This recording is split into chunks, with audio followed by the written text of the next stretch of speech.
Welcome to the Stories in EDU podcast, the show where we talk with real educators and hear their powerful impact. Their stories will grab you, inspire you, and show you the reach of the work we do. And now, the Bretzman Group presents your hosts, Josh Gauthier and Mandy Taylor. Welcome back to the Stories in EDU podcast, everybody. Glad to have you listening once again to our little show here where we swap some stories about our time in the field of education, and we hope you can find this inspiring and a great way to spend a few minutes a week listening to us talk with some great educators. Mandy, how are you doing today? I'm fantastic. So I just got an email my phone is going crazy because my district just canceled school tomorrow because it's 68 right now, and it's going to be the 20s in the morning. And it's supposed to rain all night. So Texas is pretty much shutting down, apparently. So that's where I am. So the good news is I know that this podcast can go 14 hours tonight because I don't have to go to work tomorrow. So there you go. I'm great. Check that out, listeners. We could have a marathon Stories in EDU tonight. So clear out your schedules. Hopefully you have a snow day or something similar so you can enjoy this long episode. No, that's cool. Snow days, especially when they're announced the night before, are really nice. Like you feel like you can really utilize the snow day. Helpful to know ahead of time and get focused. So, Mandy, do you want to introduce our guest for tonight? I do. I'm so excited. This is my friend Knikole Taylor, and by friend I mean Twitter friend, right? But we've actually met face to face. The episode 10, I was able to. We had Shanna Glass on, and we talked about TCCA and kind of where that conference came from. And that's actually the conference where I got to meet Nicole face to face for the first time. So was it 9? I don't know. We've got so many great things going on. But anyway, so I'm so excited to have Nicole here. She's one of my favorite tailors. And I also got to go to one of her sessions at TCCA on using technology tools for instructional coaching. So I have a big Google Doc filled with great things from that session. I'm Knikole Taylor, and I am a blended learning specialist with Lancaster ISD. It is a suburb of Dallas, Texas. This is my 16th year in education. After spending 10 years in the classroom teaching everything from 2nd to 6th grade.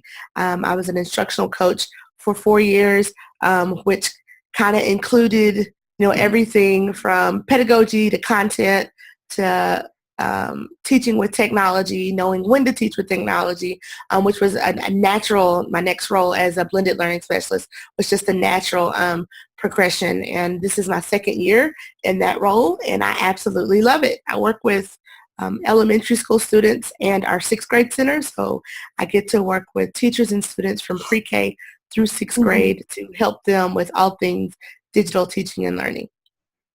It's interesting to me how I didn't anticipate, I was in the classroom 17 years and then have been a coach for the last 3, but I didn't anticipate the high amounts of coaching that I would do that would center around technology integration. I mean, luckily for me, it was something that I've always been interested in, and so it kind of was a natural outpouring of that, excitement. And then the other thing about coaching and not having my own classroom is it gave me this space to really kind of research and look for things on my own that I probably, when I was in the classroom, wouldn't have had the time to pursue and research as in depth. So I've been able to get Google certified. I've been able to become a Flipgrid ambassador. Some of these things that I wouldn't probably have had frankly, the energy to do if I had my own classroom.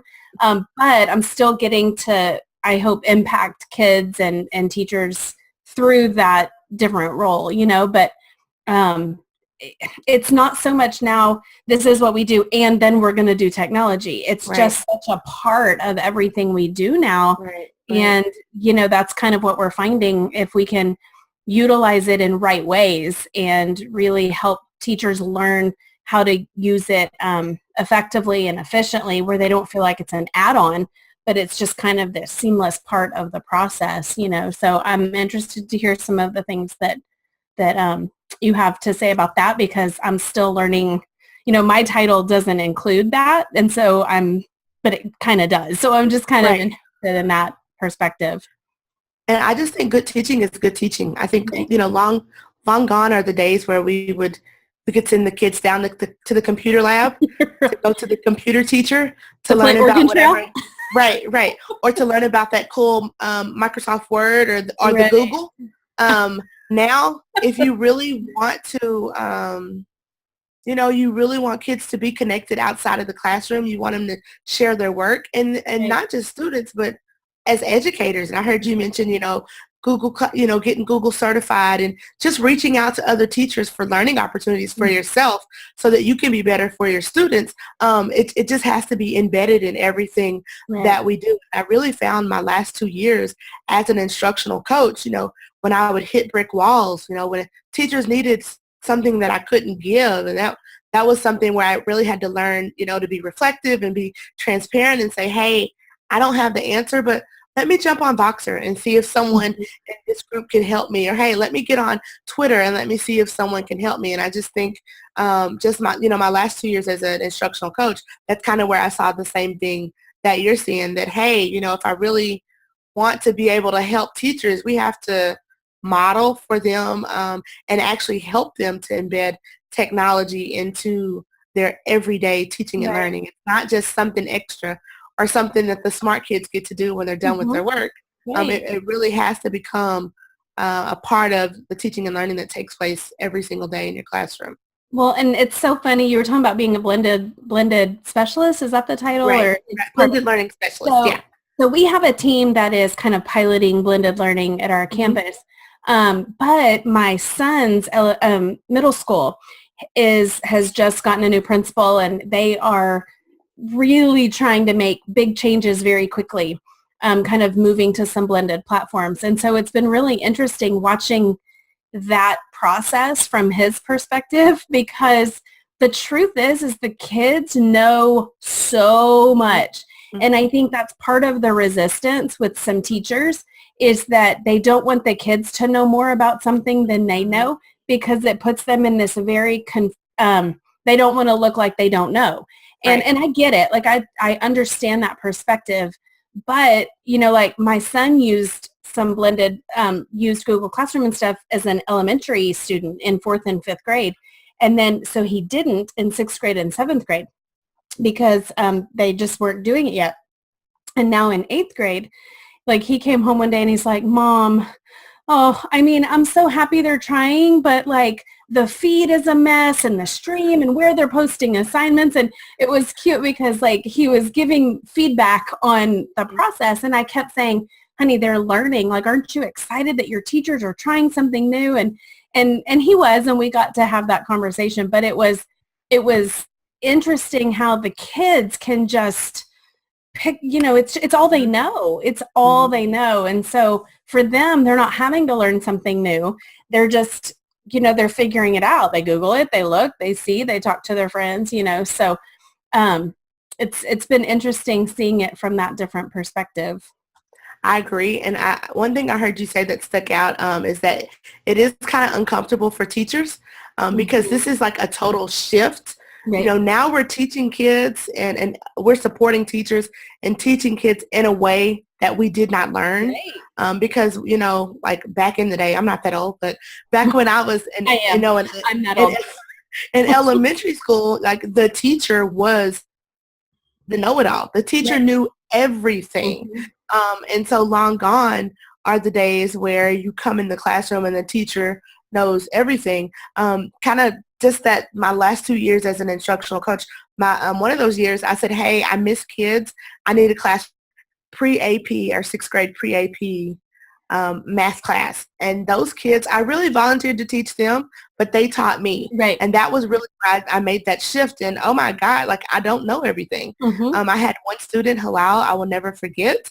Halal lived to correct me. And he let me know, he said, you know what, because I gave them a syllabus. He goes, I really feel like when I can go online and figure it out before you teach it to me, like that lets me know that I'm doing, that I'm a good student. Like he lived to find a mistake or to correct me, which I must admit, Halal and I had some growing pains. Yeah. But that really was eye-opening to me that, hey, this kid, he's not waiting on me. And really that group let me see that they didn't need me. They just wanted me to give it to them in small, short bursts and then let them go and figure out and put the pieces together on their own. But really, teachers have to be open and willing to make that shift. Otherwise, we're kind of fighting battles and making classrooms uncomfortable in places where kids don't want to be for no reason. Because, hey, it doesn't hurt me if a kid knows more than me, or if a kid can go out and find a better way to teach that lesson. So from there, I think I've just really learned that, I'm not the, believe it or not, I'm not the smartest person in the room, and that's I know as a teacher and as an instructional coach, as a blended learning specialist, when I sit down and I coach teachers and they ask me questions, I say, I don't know. And I mean, it's like, they're like, what? You don't know? No, I don't know. But I do have a community of people that I can reach out to. Let's go to the Google, or let's go to Boxer, or let's go to Twitter. Let me jump on this Facebook group. And when I'm able to reach out back for them, that's huge. That's one of my favorite things to do is and I'm always so shocked by how, because I think just in general, we think of Twitter as being kind of a polarizing platform lately. And I just have not found it to be that way. It could be the people that I choose to follow, but when I'll get on there and say, hey, what do y'all know about this or what? And I get everything from emails to people will send boxes to, DMs with links. It's just always been so, such a fantastic resource and I'm like, oh, I never knew that. Or hey, if you're going to present this, here's a presentation that I did, take what you want. And it's just such this community of teachers and educators that are just rooting for each other instead of, trying to compete, I think is what it feels like to me. Nobody cares whose idea it is. It's just all, here's some stuff, use it if it's going to be good for kids, Right. Forward to the day where more campuses and more classrooms look like that. Yeah, me too. So loving the conversation and definitely I like the idea that, there's a shift that needs to happen, and it's really about, where the knowledge creation or where the knowledge discovery really lies and the tools available to us to do this nowadays. So something that I'm curious about, you had mentioned a little bit before, you may have mentioned it in the podcast, but I know talking before you talked about how you taught math with elementary school students prior to your time in instructional coaching. So did you begin back then to embrace some of these things? I know math tends to be, at least in my buildings and in my experience, one of the more difficult subjects to really get to embrace a little bit more modern ways of teaching. So I'm curious about some of the ways that you started to do that, especially with that level of kids. Yeah, so I'm thinking back to like year one. You know how you want to go back to year one and apologize to all those kids and say, "Oh my God, I did it so wrong." But year one, year one I taught with some teachers who taught me. Year one, and I also had my first teaching job. I taught on was the same team that my dad had taught on when he was teaching fifth grade mathematics. So I had some teachers who were, supporting me, who'd been doing it a long time. And I just think back to sitting down with my dad every Saturday for hours and hours and hours and pretty much like writing out a script. Like, I'm going to turn to this page. I'm going to do these 5 problems. Then I'm going to turn to the kids. They're going to do these 5 problems. And then we're going to talk about it. And it was so scripted. Then fast forward to this 6th grade. And it's funny that you mentioned that, because fast forward to that 6th grade pre-AP math class, I can vividly remember in that first week, just kind of going through the motions of things that I knew had worked from, being a classroom teacher, having pretty phenomenal scores, which, sometimes we equate scores to, to actually being a rock star teacher, and the kids like glazing over and just thinking, And one day I did stop and I said, guys, what's the deal? Are you bored? And they let me know, hey, can we just go ahead and jump on that? At that time, we were using like gizmos with Explore Learning. They love those. They said, if you'll just give us the lesson a little bit, and then let us go ahead and go to our stations. Like, we know where you are. We'll come get you if we get stuck. So just really giving the kids exactly what they want. But again, it took me being open to say, hey guys, I see that when I'm teaching, you look bored. I see that you guys are putting your heads down. And I've been in classroom where teachers take that as a classroom management thing. Like, maybe I need to, tighten up on my classroom management, but I was boring them, and I like to pride myself on not being a boring person. But that group of kids really shifted my mindset as to what, good teaching is. And really it changes from class to class, being able to kind of feel the pulse, the heartbeat of what the kids need, and listen to that and give them what they needed. So that year we really implemented, I think of it kind of like when you work out, when you're an athlete, which I'm not, but you this crazy thing, and they talk about, they talk about circuit training. It's a little bit of this and small bursts of that and a little bit of that. And that's really what my math classroom was like. So we had some blended instruction. They could go to a station and get some blended learning, and then move to another station and do some programs with gizmos and Explore Learning, and then come to me if they needed to. We had projects that we were doing. That was just a phenomenal year. So I kind of dipped my toe in the water during my last year with students. So I think that really helped me in this role as well. Well, and the fact that you were able to be so reflective of kind of, I do that, I feel like, as a presenter. I did it in the classroom. Now I do it, I feel like, as a presenter, where I'm always trying to read the audience. Like, how are we doing? Are they nodding? Are they rolling their eyes? Are they on their phones? Like, what's going on, and how can I best meet everybody's needs? And much like kids, most participants need something different, and our district had, you actually stopped by for a while on Thursday, our district had a Twitter chat on blended learning that we're just kind of wrapping our head around. And my 14-year-old, I convinced him to jump on TweetDeck and kind of jump into the conversation. And because here's the thing, the kids are smart. Like, we like to think that, that we've got them all fooled, but one of the things he said, and I was like, oh gosh, I'm going to get fired. Like, I was kind of, not really, but one of the things he said is, he's like, why do we have to do bingo boards? Because really it's just a way for us to do the assignments that teachers want us to do. Like, putting it in a square doesn't mean that it's different. And I was like, okay, here we go. And I kept waiting, like, oh Lord, but one of the things, one of the teachers kind of was prodding and said, well, what would you prefer instead of that option? And he said, well, if you would give me what you want me to show you that I know how to do, but let me decide how I want to show it to you, then I could probably come up with a way to show you that you might even not have thought about. One time, like, I could use Scratch to code how to use the Pythagorean theorem. He said, I did that in 6th grade, but it wasn't for an assignment. It was just for fun. And I never showed it to my teacher. And I was like, what? What are you talking about? And I thought, that really, even having one blank square on the bingo board that was like, you show me how you want to show me this, is really just kind of that whole student-centered classroom idea of, because a lot of times the kids are harder on themselves than we are.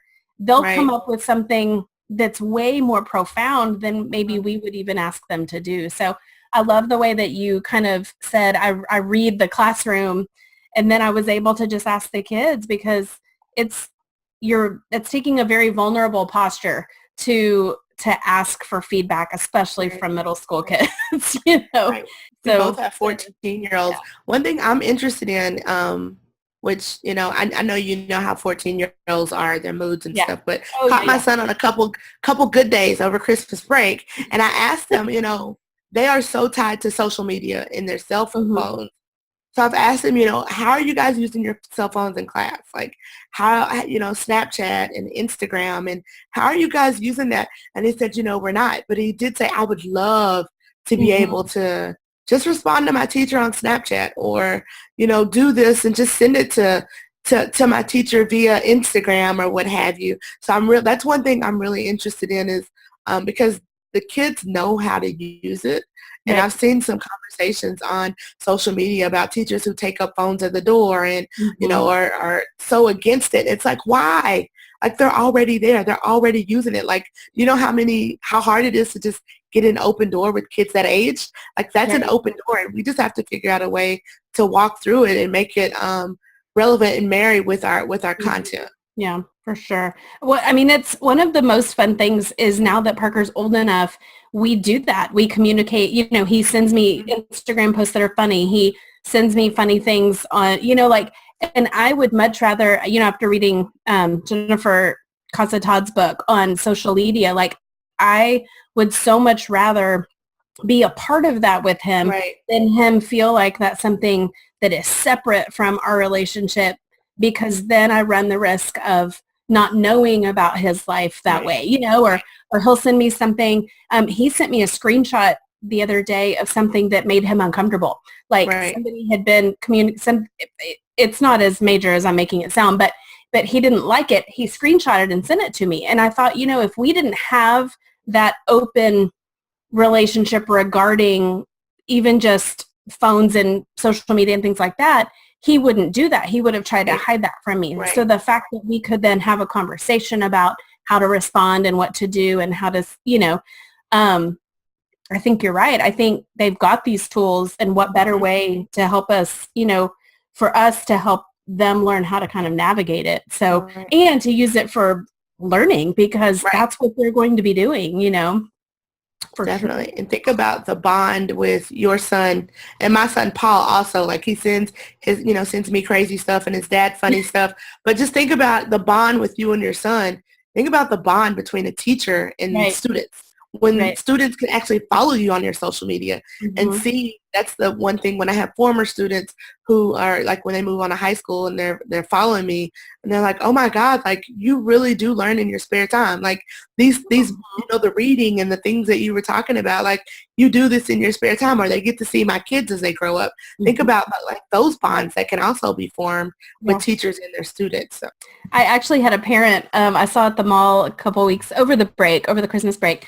And I taught her daughter in first grade, but she's in sixth grade now. So I follow, her daughter on Instagram. I follow her back because I'm like, what better way to kind of have this little safe place around, that. So anyway, I saw her at the mall and she said, she goes, I wanted to tell you, I was laughing the other day because I was going through Mallory's phone, which I do sometimes, and I was laughing at the interactions that you guys had. Like, she had messaged me on Instagram and I was answering her back and talking back and forth. And she said, it just makes me feel so good that she has another adult that I trust that she can talk to, and that she just kind of reached out to you on her own. And, it was something about volleyball. I don't know. It wasn't anything, but she said, I'm just so glad she has another person, and I said, well, I know that's kind of, one of those things that's still on the table right now.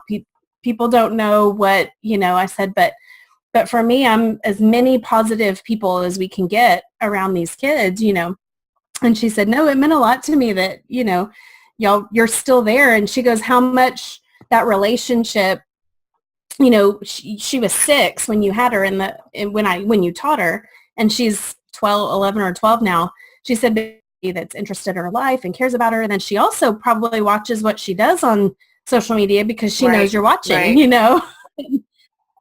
So I think we still haven't probably realized all the ways that we could use it for positive learning experiences and environments. But I'm hoping that we're kind of at least in a mindset where we can work towards that. So definitely agree. Well, wonderful conversation. I hate to cut it short, but we are reaching the end of our time. All night. Yes. Well, so we'll do the game of cards story, and then I'll just let you two go. How's that sound? Then we can have the rest of the 13 hours. Yes. What's funny is I'm gonna have to check with my internet provider. So there's a couple times in here where Mandy has cut out, And I think I'm only noticing it on my end because you two seem to keep on going just fine. And it's making me angry. I did a speed test, and I'm supposed to be getting like 100 megabits a second, and I was pulling like 10 to 20. Oh, wow. And my wife is currently doing Netflix in the next room over.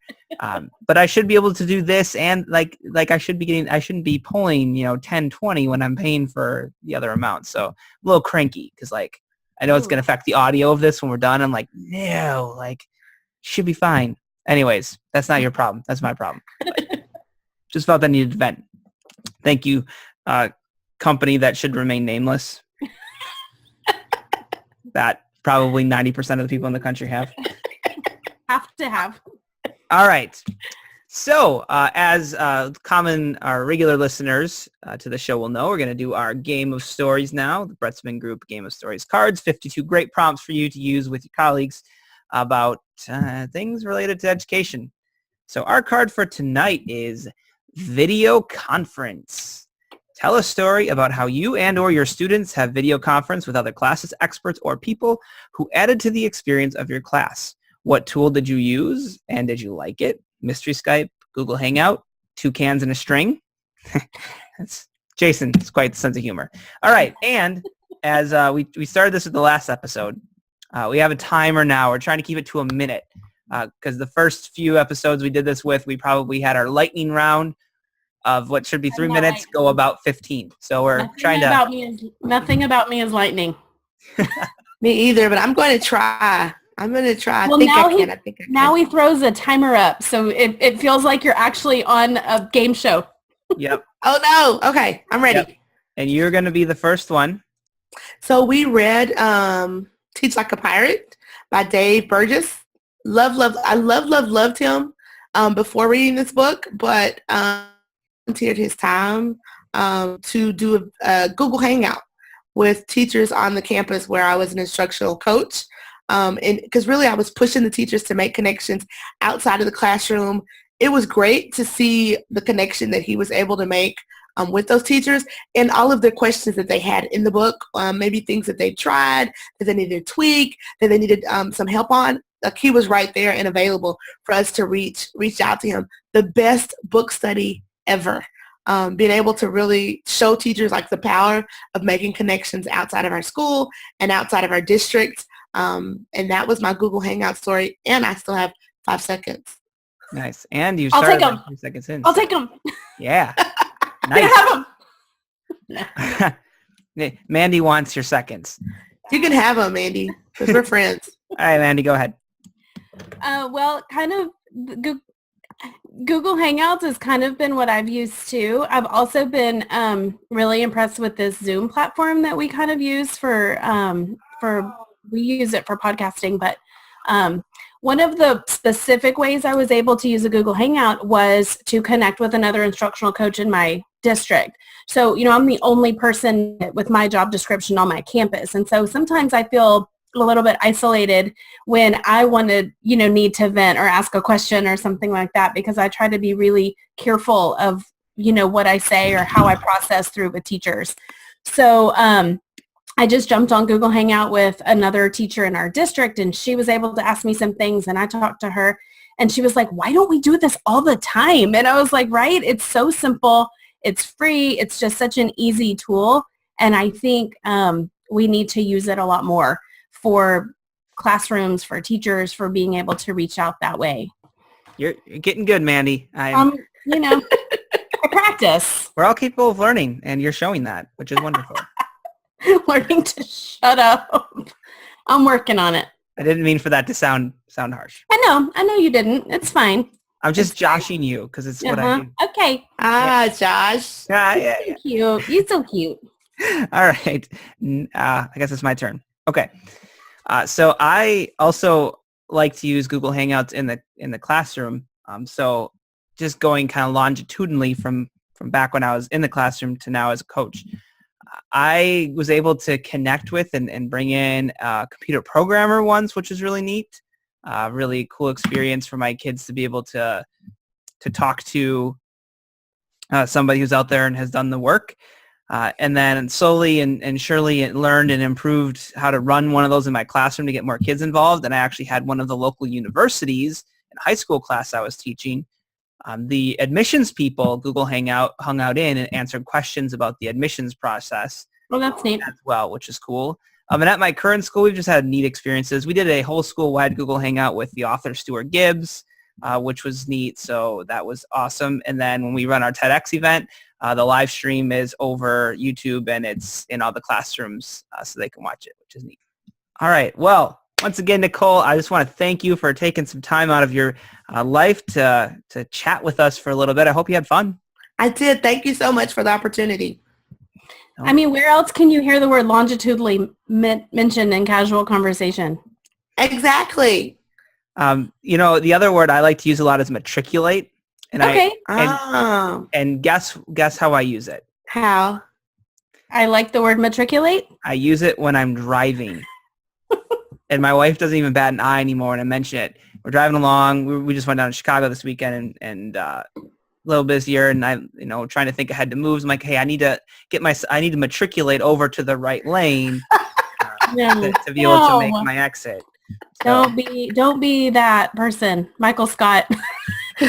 That's matriculating through traffic. Can I admit that I've not really watched The Office, so I don't get the reference? You can admit it, but it doesn't make me like you. Well, on that note, we're on like the fourth time. Mandy, I'm going to talk to Nicole now. Okay. Hi, I'm so glad you came. Nicole, anywhere that people can reach out to you if they have questions or just want to chat with you about some of the things you talked about tonight? You can find me on Twitter or on my website at www.Nicole, Knikole, Taylor.com. Do you want to repeat the Twitter thing because my connection did the little goofy thing again? Sure. On Twitter, I am Nicole, and that is at Knikole. Nice. All right. Well, thank you very much for joining us and have a wonderful week ahead. On behalf of Mandy, we're so happy to have you listening so far to our podcast. Feel free to reach out to either one of us on Twitter to let us know what you think, or if you want to share some stories as well. I'm at Mr. G Factor of the Day, and Mandy is at Mandy M. Taylor, right? That's right. Yeah. You got it. I know. I'm learning. It took 10 episodes. You got it. All right. Well, thanks for listening, and we hope you enjoy listening to some great stories, and look forward to many, many more. Have a great night, day, morning, or wherever you're at. Take care. Thank you for tuning in to the Stories in EDU podcast. Please be sure to subscribe and leave us a review. Until next time, thanks again.